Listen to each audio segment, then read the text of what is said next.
Bien-aimé, il est digne d'être loué, il est digne d'être acclamé, il est digne d'être adoré, parce que ces jours-là, l'Écriture nous dit dans le livre d'Apocalypse chapitre 5, le verset 2, vous descendez en bas, Jean a vu un ange puissant qui criait d'une voix forte, qui est digne d'ouvrir les livres et d'en rompre les sceaux.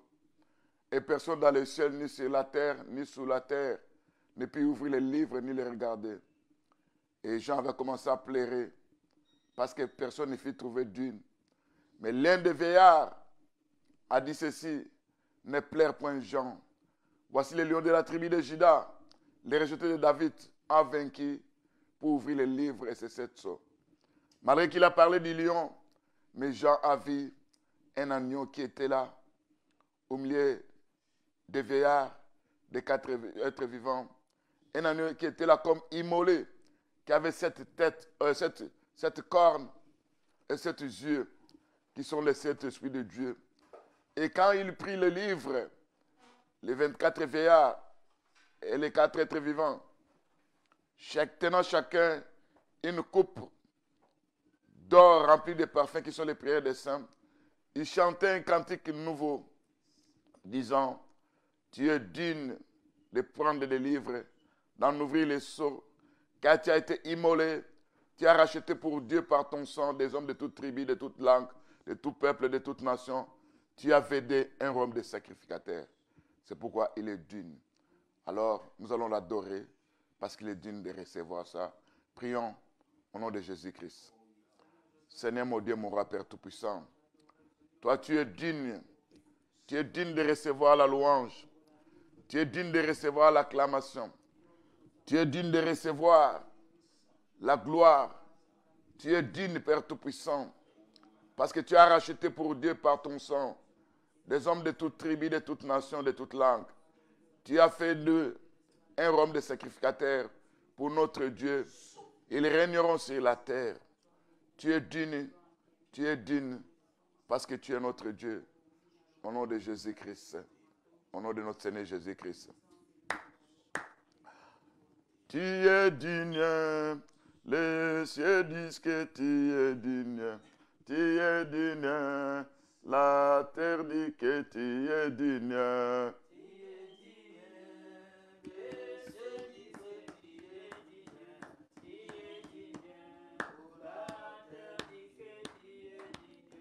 Tu es digne, les cieux disent que tu es digne, tu es digne, la terre dit que tu es digne.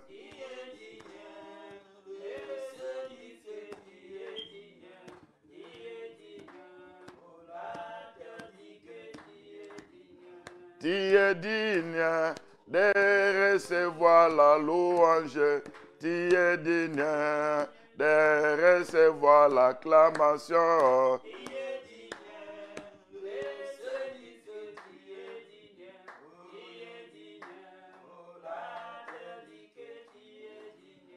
Bien-aimé, il est digne. Parce que quand nous lisons le livre de Psaume 84, versets 6 à 7, l'Écriture nous dit, heureux ceux qui placent en toi leur appui. Ils trouvent dans leur cœur des chemins tout tracés. Lorsqu'ils traversent la vallée de Baca, ils la transforment en un lieu plein de sources et la pluie la couvre aussi de bénédictions.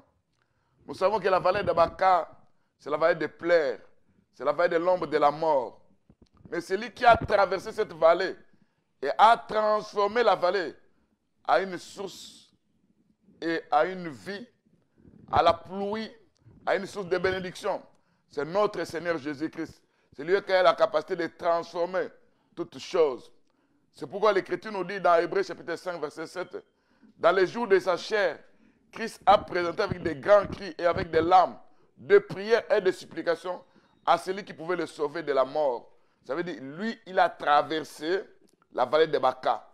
Mais à traverser la vallée de la Baca, tout ce qu'il a vécu, tout ce qu'il a vu, pour nous, ça s'est transformé en une source de bénédiction. C'est pourquoi quand nous regardons ça, cette source de bénédiction, parce que l'Écriture nous dit, la prédication de la croix, selon 1 Corinthiens chapitre 1er, verset 18, qui est une folie pour ceux qui périssent, mais pour nous, c'est la puissance de Dieu. C'est là où nous sommes sauvés à partir de l'œuvre de la croix. Ça veut dire en traversant ça, il a transformé ça en une source de bénédiction. C'est là où il a versé son sang précieux. Et nous avons été rachetés par ce sang-là, qui est le grand prix, selon le livre de 1 Corinthiens chapitre 1, de 1 Pierre chapitre 1, verset 18 à 19.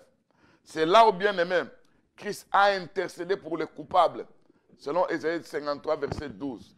C'est là où, bien aimé, l'Écriture nous dit que c'est par ces meurtrissures que nous sommes guéris, selon Ésaïe 53, verset 5. C'est là où, bien aimé, Christ a fait la paix avec le ciel et la terre. Parce que par son sang, il a réconcilié le ciel et la terre. Ça veut dire Dieu qui était tellement saint, avec la terre qui était souillée, mais Christ est revenu réconcilié. Il a apporté la paix partant des lèvres de la croix. C'est là, bien aimé, nous savons que sur la croix, il est devenu une malédiction pour que nous devenions des bénédictions. C'est là où, bien aimé, l'opération s'est passée. Parce qu'en Éden, Ève devait sortir de la côte d'Adam quand il était en train de dormir. Et Christ aussi sur la croix. L'Écriture nous dit que quand il était mort, on lui-même a appelé la mort comme étant le sommeil. Il y avait un soldat qui a pris sa lance. Il a frappé notre Seigneur à la côte. Il y a eu du sang et de l'eau qui étaient sortis. C'était la naissance de l'Église. Bien aimé, c'est pour vous dire que l'œuvre de la croix, la traversée de la vallée de Baca de notre Seigneur Jésus-Christ, il a transformé ça en une source de bénédiction. Il a traversé ça à une pluie de la bénédiction. Bien aimé, c'est pourquoi l'Écriture nous dit aussi qu'il a effacé l'acte, les ordonnances qui nous condamnaient et qui subsistaient contre nous. Il a dépouillé les dominations, les principautés. Il les a livrés publiquement en spectacle, en triomphant d'elle par la croix. C'est là, bien aimé, toi aussi à ton tour, déclare avec moi, déclare tout ce que je viens de citer, comment il a transformé maintenant la traversée de la vallée de Baca à une source de bénédiction. Prions au nom de Jésus-Christ. Seigneur mon Dieu, mon roi, Père Tout-Puissant, quand je regarde ce qui s'est passé, parce que la Bible nous dit dans Hébreu, dans Psaume 84, verset 6 et 7, heureux ceux qui placent en toi leur appui. Ils trouvent dans leur cœur des chemins tout tracés. Dans le cœur de notre Seigneur, il y avait un chemin qu'il avait tracé. C'était le chemin de la délivrance, c'était le chemin de la guérison, c'était le chemin du salut qui était tracé dans son cœur. Mais avant que ça puisse s'accomplir, Christ a pu traverser la vallée de Baca, la vallée des pleurs. C'est là au Père Tout-Puissant, Christ est devenu péché pour que nous puissions devenir des saints. C'est là où il s'est présenté avec des cris, des larmes à celui qui pouvait le sauver de la mort. C'est là où il a traversé tout ce qui s'est passé durant cette période. Source à une pluie de bénédictions, à un lien plein de sources. C'est pourquoi l'Écriture nous dit la prédication de la croix est une folie pour ceux qui périssent. Mais pour nous qui sommes sauvés, elle est une puissance de Dieu. Selon 1 Corinthiens chapitre 1er, verset 18. C'est là, Père Tout-Puissant, nous avons été rachetés à un grand prix. Le prix que toi tu as payé sur la croix. C'est ça la transformation de toutes choses, Père Tout-Puissant. Quand tu as traversé la vallée de Baca et tu as payé le grand prix qui était ton sang précieux. Et nous sommes aujourd'hui, nous avons été rachetés par ce sang précieux. Le sang qui a un grand prix qu'on ne peut comparer avec aucune autre chose. C'est pourquoi, Père Tout-Puissant, racheté par le sang, nous avons, Père Tout-Puissant, la victoire aussi par le sang. Nous avons la justification aussi par le sang. Nous avons, Père Tout-Puissant, la communion avec Dieu par le sang. C'est là où, Père Tout-Puissant, l'Écriture nous dit que toi, tu as intercédé pour les coupables. C'est dans le livre d'Ésaïe 53, verset 12. C'est là où tu as pris tous nos péchés, Seigneur Jésus-Christ. C'est là où l'Écriture nous dit, dans Ésaïe 53, verset 5, que tu es par tes meurtrissures, que nous sommes guéris. Et l'Écriture ajoute encore, le châtiment qui nous donne la paix est tombé sur toi. Seigneur, c'est là, Père Tout-Puissant, tu nous as réconciliés. Parce que nous lisons l'Écriture de Colossiens chapitre 1er, verset 20, dit ceci. Christ est venu faire la paix en nous réconciliant avec lui-même. Ce qui était sur la terre et ce qui était dans le ciel, en faisant la paix par lui, par le sang de Jésus-Christ. Père, on était souillés, on était abandonnés, on était délaissés. Personne ne pouvait te connaître, Seigneur Jésus-Christ. Par l'Écriture, nous dit, tous ont péché, sont privés de la gloire de Dieu. Mais partant de cette paix que toi tu as manifestée sur la croix, en nous réconciliant, partant de ton sang précieux, tu as réconcilié le monde avec Dieu. Tu as réconcilié le monde avec toi-même, Seigneur Jésus-Christ. Et tous ceux qui croient à cette œuvre de la croix, c'est là que nous participons. Nous vivons la puissance de cette œuvre de la croix.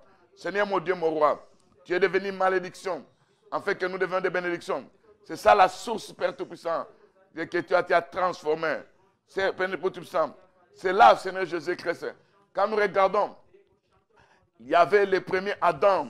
Et le premier Adam, quand il est venu, les jours, l'Écriture nous dit dans Genèse chapitre 2, versets 21 à 22, le Dieu fit tomber à Adam un profond sommeil. Et durant ce sommeil-là, c'est là où Dieu a opéré. C'est là où Dieu a opéré Adam pour faire sortir Ève. Et nous regardons, quand le dernier Adam est venu, lui qui est notre Seigneur Jésus-Christ, sur le livre de Jean 19, verset 34, sur la croix, quand il était mort, nous constatons qu'il y a eu aussi un soldat qui a lancé la lance, là où c'est tout, là où étaient ses côtes.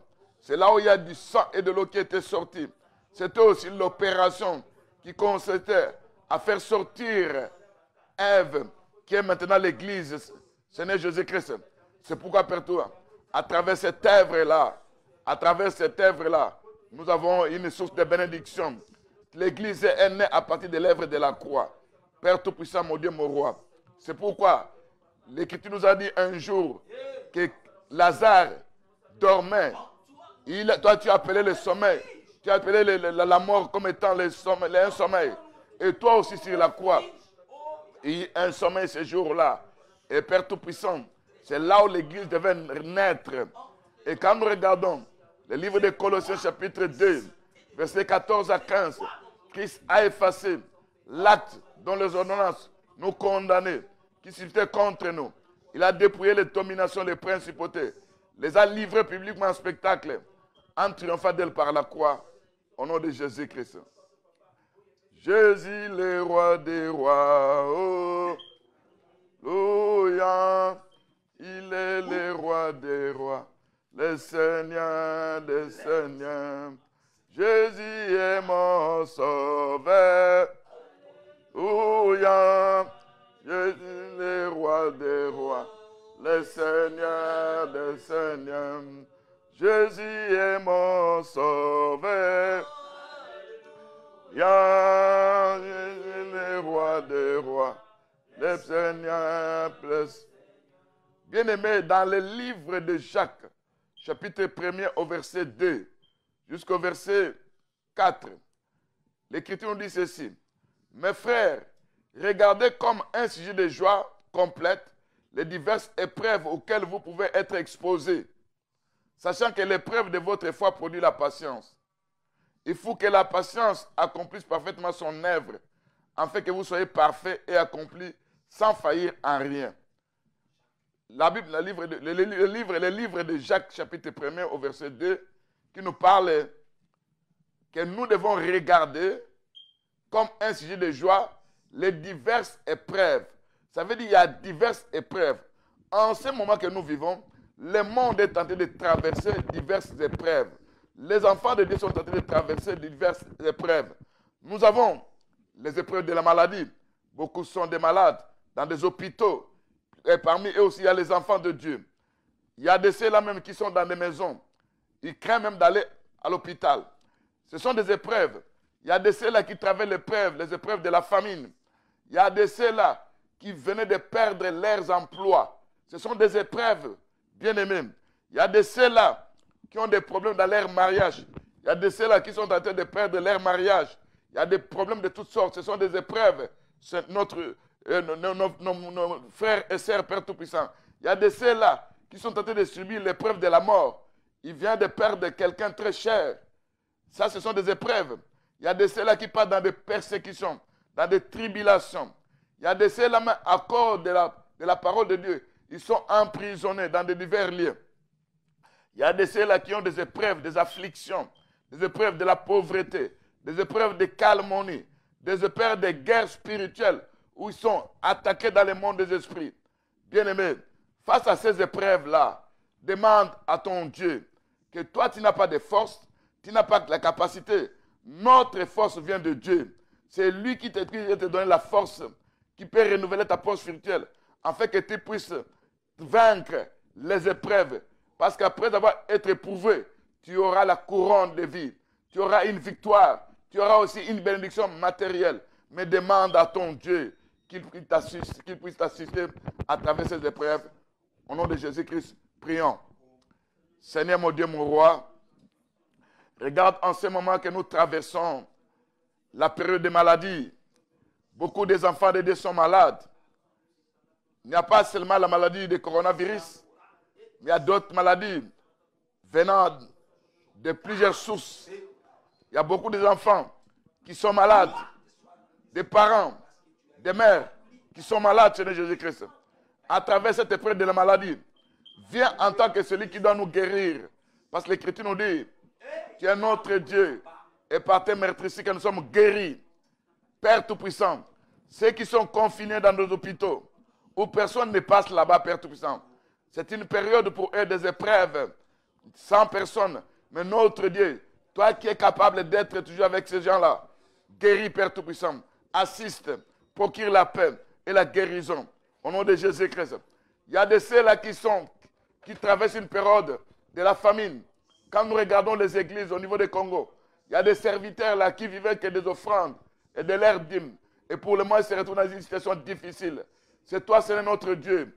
Viens secourir, viens assister tes serviteurs en ce moment difficile qui sont en train de traverser. Père Tout-Puissant, mon Dieu, mon roi, je sais que le monde peut commencer à rire, à faire du n'importe quoi. Mais toi, notre Dieu, toi qui soutiens tous tes serviteurs, à travers, Père Tout-Puissant, cette période difficile, Père Tout-Puissant, viens par ta grâce, par ta bonté. Père Tout-Puissant, à divers lieux de famine, il y a des pertes des emplois.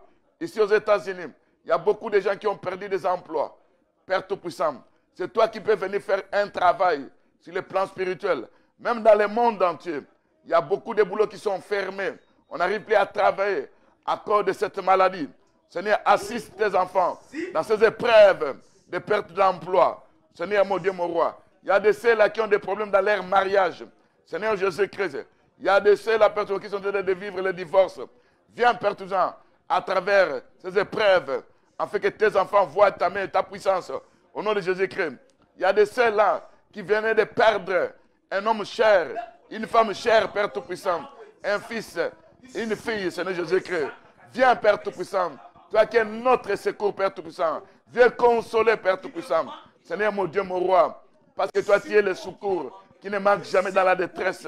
Seigneur, mon Dieu, mon roi. Il y a de ceux-là qui vivent la persécution. Il y a de ceux-là qui sont dans des tribulations. Oh, mon Dieu, mon roi. Regarde, Père Tout-Puissant. Il y a de ceux-là qui sont emprisonnés à cause de l'évangile, Père Tout-Puissant. Ce sont des épreuves, Seigneur Jésus-Christ. Il y a de ceux-là qui traversent des épreuves, des afflictions, Père Tout-Puissant. Viens par ta grâce, Seigneur, soutiens tes enfants. Il y a de ceux-là qui traversent les épreuves de la pauvreté. Viens, Seigneur Jésus-Christ, soutenir, Père Tout-Puissant. Il y a de ceux-là qui sont calomniés injustement. Viens par ta grâce, par ta puissance. Il y a de ceux-là qui sont dans des combats, Père Tout-Puissant. Dans ces combats-là, nous savons que l'Écriture nous dit, les combats c'est pour le Seigneur et la victoire nous appartient. Viens, Père Tout-Puissant, à travers ces épreuves, que tes enfants voient la main de Dieu. Au nom de Jésus-Christ, nous avons ainsi prié. Jésus est notre sauveur. Le roi des rois, le Seigneur des seigneurs. Jésus est notre sauveur. Il est le roi des rois, le Seigneur. Oh, pourquoi ne pas te louer, Jésus?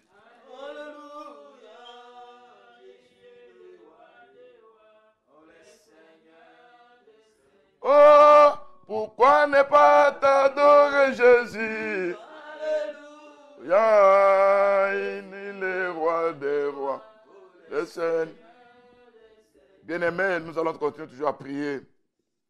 Quand nous lisons le livre des psaumes 107, versets 10 à 11, ceux qui avaient pour demeure les ténèbres et l'ombre de la mort vivaient captifs dans la misère et dans les chaînes, parce qu'ils étaient révoltés contre les paroles de Dieu, parce qu'ils avaient méprisé les conseils du Très-Haut. Quand nous lisons ces versets, on peut dire ceci, on peut changer les versets 10 au verset 11 pour dire ceci, parce qu'ils étaient révoltés contre les paroles de Dieu, parce qu'ils avaient méprisé les conseils du Très-Haut, ils se sont trouvés dans les ténèbres, dans l'ombre de la mort, ils étaient dans la misère, dans la captivité et dans des chaînes. Père Tout-Puissant, quand nous regardons ces versets, ça ne parle pas seulement ça ne parle pas des païens, mais ça parle des gens qui connaissaient Dieu, des gens qui prient, mais au-dedans d'eux, il y a eu des révoltes, il y a eu la rébellion. La première chose, c'est demander pardon à Dieu. Seigneur, viens par ta grâce, pardonne-nous, purifie-nous, lave-nous, à cause de notre révolte, à cause de notre rébellion, à cause de tout ce que nous avons commis comme péché devant toi, en méprisant tes conseils. C'est pourquoi nous vivons des temps sombres, nous vivons des difficultés, nous sommes dans des chaînes, nous sommes dans la misère. Il y a beaucoup de points qui nous arrivent. Demandons Dieu, humilions-nous, prions au nom de Jésus-Christ. Père Tout-Puissant, Seigneur, il y a eu la révolte dans nos vies, Père Tout-Puissant. Combien de fois nous nous révoltons face à ta parole? Quand le Seigneur nous demande à faire quelque chose, à aller prêcher, quand le Seigneur nous demande d'abandonner ces choses, quand le Seigneur nous demande d'enlever la vie de l'iniquité, quand le Seigneur nous demande de se repentir face à une situation, il arrive des fois, Père Tout-Puissant, que nous sommes rebelles.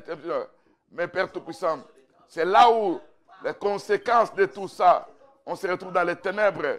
Les conséquences de tout ça, on se retrouve dans des chaînes. Les conséquences de tout ça, on se retrouve dans des emprisonnements spirituels. Mais viens par ta grâce, Père Tout-Puissant. Viens par ta bonté. Par nous reconnaissons nos fautes, Seigneur Jésus-Christ. Ayez pitié de nous, pardonne-nous, Père Tout-Puissant.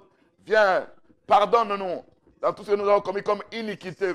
Ayez pitié de nous par ta grâce, par ta bonté. Ne regarde pas notre transgression. Ne regarde pas nos offenses. Ne regarde pas nos émissions. Tout ce que nous avons omis. Viens par ta grâce, par ta bonté, par ta miséricorde. Au nom de Jésus-Christ.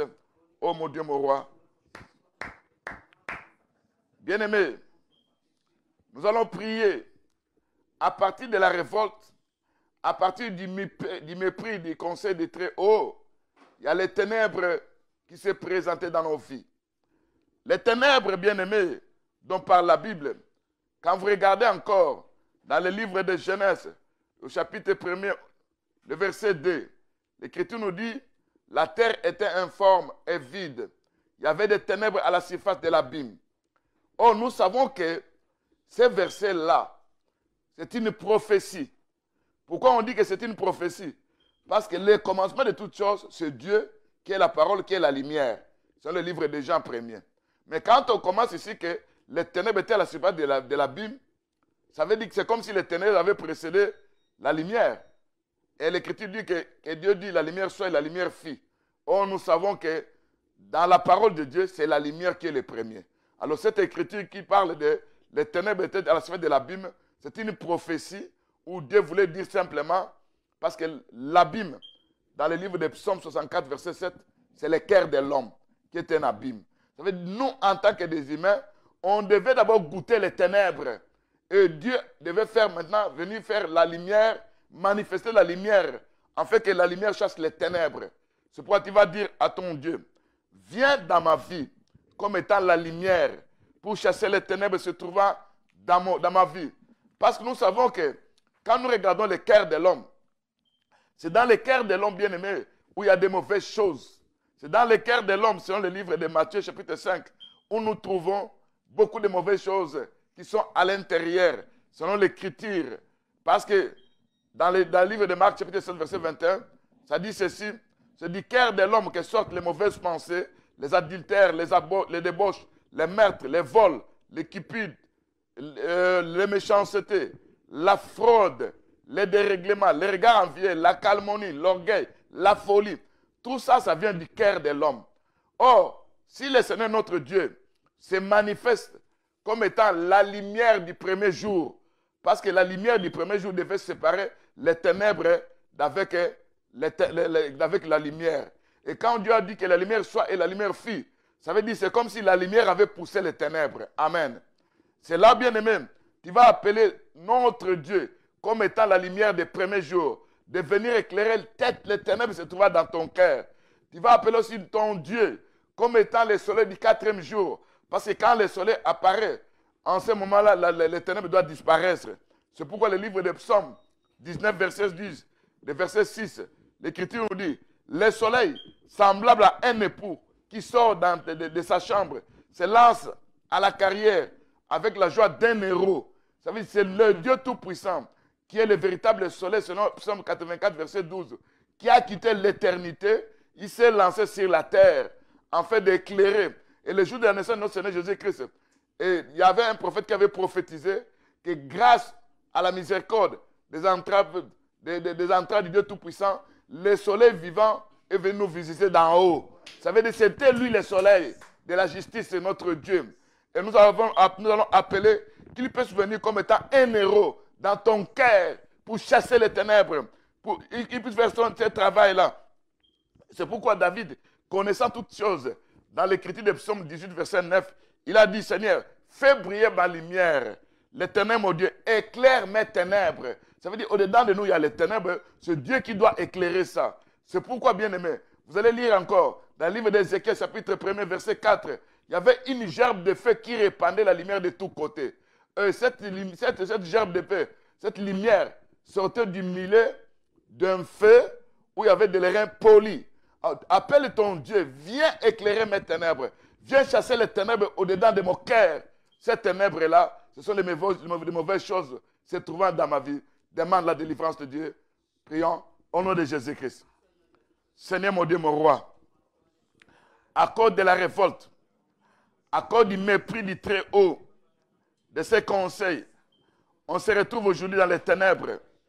Ces ténèbres-là, qui est en train de ronger nos âmes, qui est en train de vivre, qui est en train de se manifester dans nos cœurs.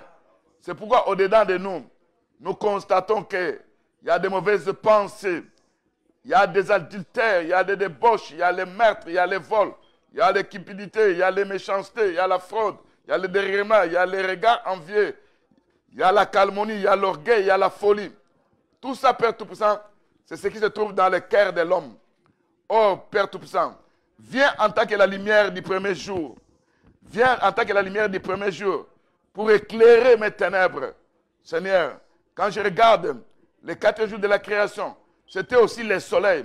Dans Psaume 19, verset 6, l'Écriture nous dit, le soleil semblable à un époux qui sort de sa chambre, se lance à la carrière avec la joie d'un héros.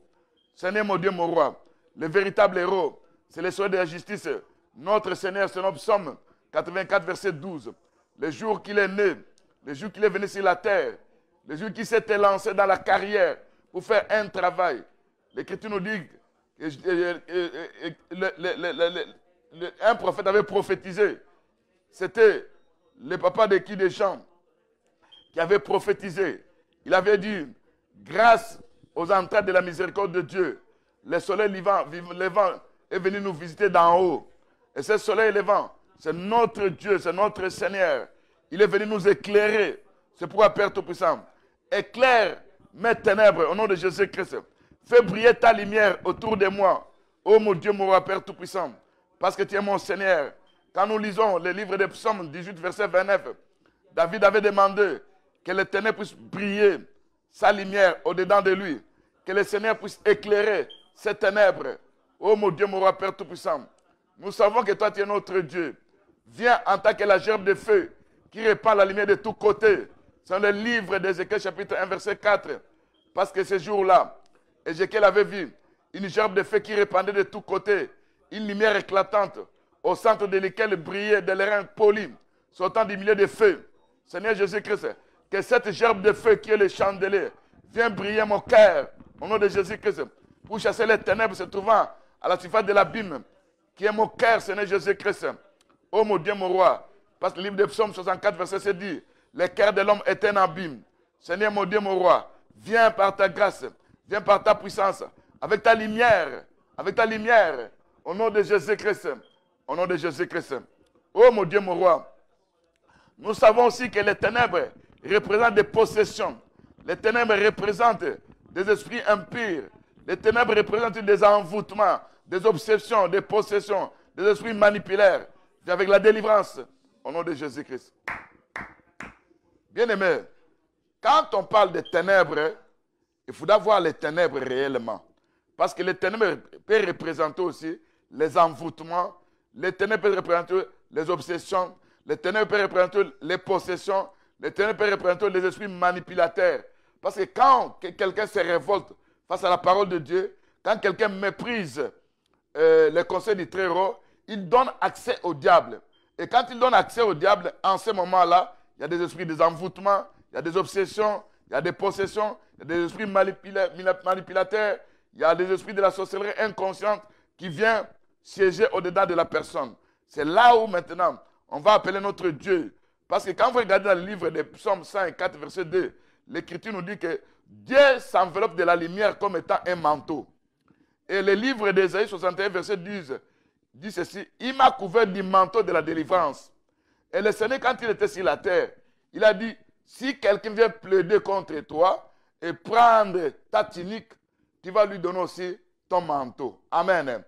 Oh, la tunique que le Seigneur nous a donnée, qui nous a léguée, c'est son enseignement. Et quand nous avons pris cet enseignement, le Seigneur doit nous accorder aussi la délivrance. Demande à ton Dieu, viens nous délivrer des ténèbres qui sont des envoûtements, des obsessions, des possessions, des esprits manipulateurs. Délivre nos vies, nos corps, nos âmes face à ces esprits. Prions au nom de Jésus-Christ. Seigneur, mon Dieu, mon roi, quand tu étais sur la terre, tu avais dit, voici comment vous devez prier. Ne nous induis pas à tentation, mais délivre-nous du malin. Père Tout-Puissant, nous avons donné accès au diable.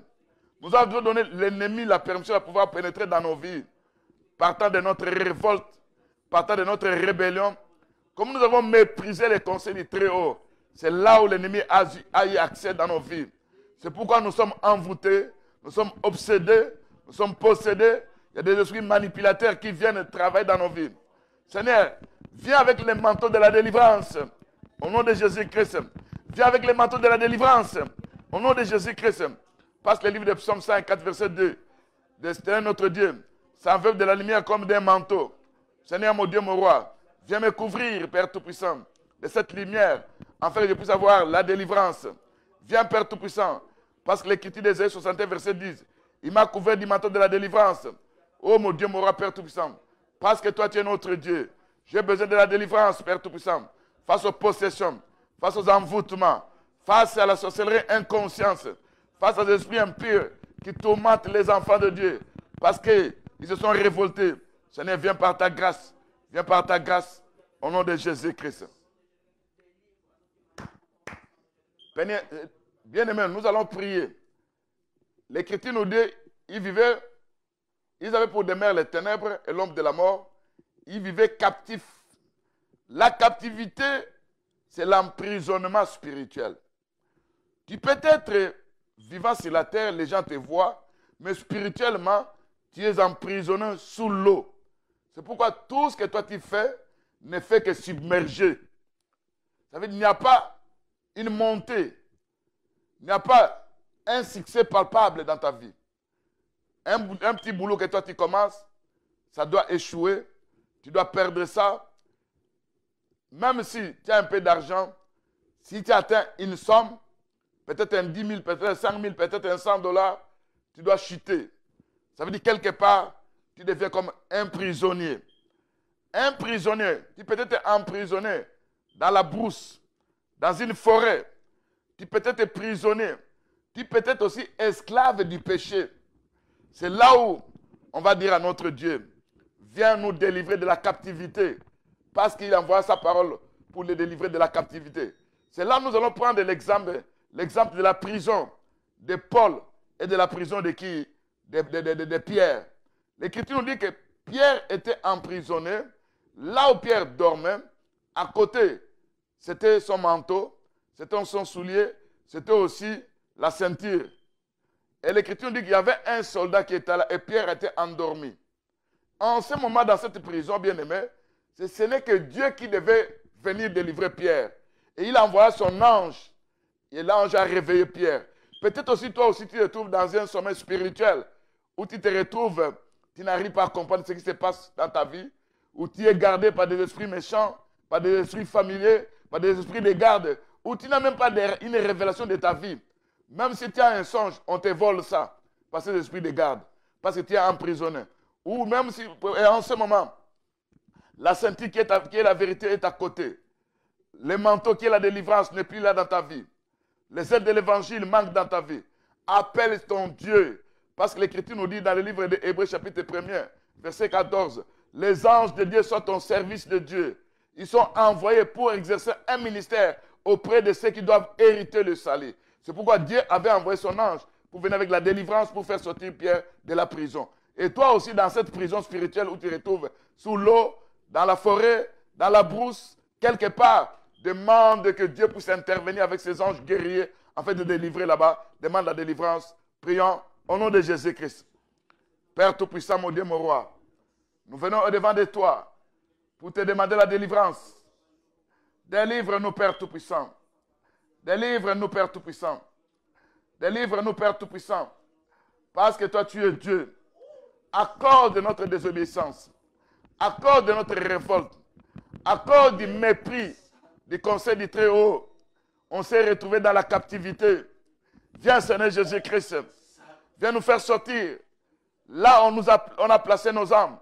Là, on a placé nos esprits. Viens par ta puissance, par ta grâce. Fais sortir nos âmes dans des prisons spirituelles. Il y a de ceux-là qui se retrouvent sous l'eau, combattus, menacés par les esprits des sirènes qui sont en train de visiter les gens comme étant des femmes et maris esprits. Viens avec la délivrance au nom de Jésus-Christ. Il y a de ceux-là endormants.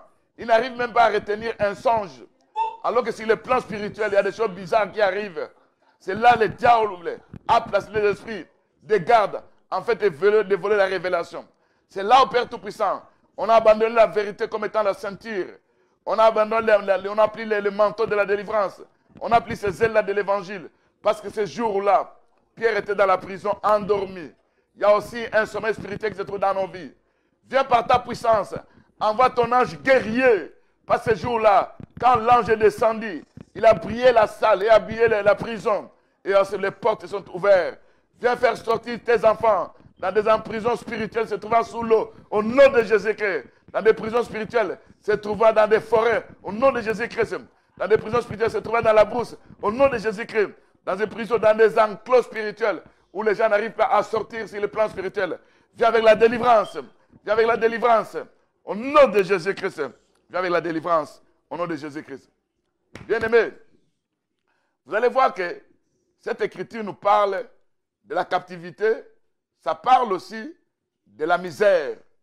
Oh, parler de la misère, l'apôtre Paul a dit dans Romains 7, verset 23 à 25, « Misérable que je suis, qui me délivrera de ce corps du péché ?»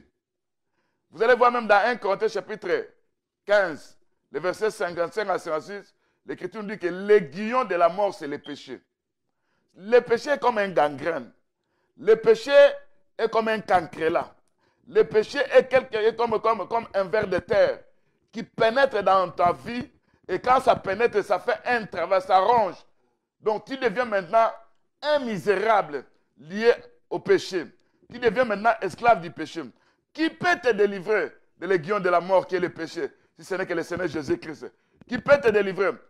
Et notre Seigneur, quand il vient, le livre de Malachie, chapitre 3, verset 2 dit ceci, quand il viendra, il sera comme étant la potasse de Foulon, il sera comme étant le feu du fondeur. En tant que la potasse, il lave et purifie. En tant que le feu du fondeur, c'est pour apporter la transformation dans la vie. Appelle ton Dieu quand il va venir dans sa vie comme étant le feu du fondeur. C'est pour détruire, neutraliser la puissance du péché, détruire les aiguillons de la mort. C'est pour faire sortir les esticots, les cancrélats, les vers de terre, le pis qui représente le péché au-dedans de toi. Que la délivrance soit dans ta vie. Que tu sois délivré. Que tu puisses avoir le pouvoir de vaincre le péché. Prions au nom de Jésus-Christ. Père Tout-Puissant, l'apôtre Paul avait dit ceci: j'ai la volonté, mais je n'ai pas le pouvoir. Le mal que je ne veux pas, c'est ce qui est attaché à ma vie. Et le bien que je veux, c'est loin de moi. Seigneur mon Dieu, mon roi, misérable que je suis, qui me délivrera de ce corps du péché? Grâce soit rendue à notre Seigneur Jésus-Christ, qui est venu détruire les guillons de la mort, qui est le péché. Selon le livre de 1 Corinthiens, chapitre 15, verset 55. Viens par ta puissance, viens par ta grâce. Au nom de Jésus-Christ, manifeste-toi puissamment parce que tu es notre Dieu. Nous voulons voir ta main. Père Tout-Puissant, viens nous délivrer. Viens nous délivrer. Au nom de Jésus-Christ. Bien-aimés, l'Écriture nous dit, ils vivaient captifs, ils vivaient aussi dans des chaînes. Les chaînes, ce sont des liens spirituels qui rendent les gens captifs dans leurs pensées, dans les affaires, dans la vie sociale, dans la santé, dans les mariages. Ce sont des esprits, des chaînes spirituelles qui peuvent se retrouver dans tes mains et tout ce que tu touches doit tourner à rond, pas d'avancement. Où il y a un esprit de gaspillage, où il y a un esprit de paralysie spirituelle. Les liens aux pieds, il y a des lois établies qui font que tu es tenté de tourner à rond, pas d'avancement, rien ne marche. Les liens au visage, c'est l'aveuglement spirituel, tu n'arrives pas à comprendre ce qui se passe dans ta vie. Que le Seigneur ton Dieu puisse venir te délivrer, qu'il puisse venir avec l'épée flamboyante, en fait de couper ces liens spirituels se trouvant entre tes mains, dans tes pieds, se trouvant dans ton visage, sur ton visage. Demande à Dieu la délivrance par rapport aux liens spirituels. Prions au nom de Jésus-Christ. Seigneur mon Dieu, mon roi, viens parce que tu es Dieu. Délivre-nous. Délivre-nous. Délivre-nous, Père Tout-Puissant, par rapport aux liens spirituels. Au nom de Jésus-Christ. Tous les liens liés à nos visages. C'est pourquoi l'Écriture nous dit, nous devons prier, demander à notre Dieu qu'il puisse nous rendre de la colère, afin que nous puissions voir. L'ennemi a aveuglé notre intelligence. L'ennemi fait que nous ne puissions plus avoir la révélation de ta parole. L'ennemi fait que nous puissions plus avoir la révélation de nos vies. Il nous a aveuglés. Il est venu avec la nullité spirituelle. Père, oins-nous de ton huile, qu'on appelle la colère, afin que nous puissions voir exactement ce qui se passe dans nos vies. Viens par ta grâce, Seigneur Jésus-Christ. Enlève ce que l'ennemi a placé sur nos visages. Enlève, viens avec l'épée flamboyante pour couper les liens spirituels dans nos mains. Au nom de Jésus-Christ. Viens, Père Tout-Puissant, afin de nous débarrasser, Seigneur Jésus-Christ, des chaînes spirituelles. Au nom de Jésus-Christ. Viens par ta puissance, afin de libérer nos pieds, afin de nous libérer dans des chaînes. Au nom de Jésus-Christ. Père Tout-Puissant, manifeste-toi, nous avons la délivrance.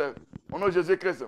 Et l'Écriture nous dit, parce qu'il était révolté, il vivait dans la misère, il vivait dans la captivité. Il y avait des chaînes. Seigneur Père Tout-Puissant. Et dans leur détresse, il criait à l'Éternel. Il les délivrait de leur angoisse. Les fit sortir des ténèbres, de l'ombre de la mort. Il rompit leurs liens. Au nom de Jésus-Christ, Père Tout-Puissant. Il envoie sa parole, les guérit et les échappa de la fosse. Au nom de Jésus-Christ. Seigneur, accomplis cette écriture au nom de Jésus-Christ.